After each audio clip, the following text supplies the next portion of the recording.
Acha tuongee kwanza neema ni nini. Neema ni uwezo, neema ni nguvu za Mungu ama mamlaka ya Mungu inayojizirisha katika wanadamu kwa kufanya mambo. Hiyo ni ya kwanza, andika.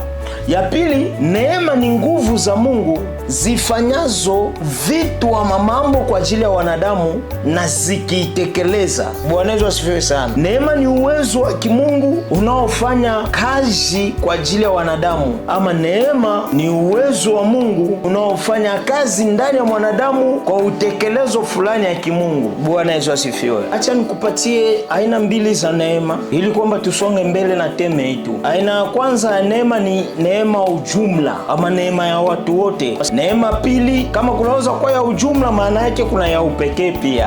Haleluya. Baada ya neema ujumla kuna neema upekee, na leo tutaongelea kwanza neema ujumla ama neema ya watu wote.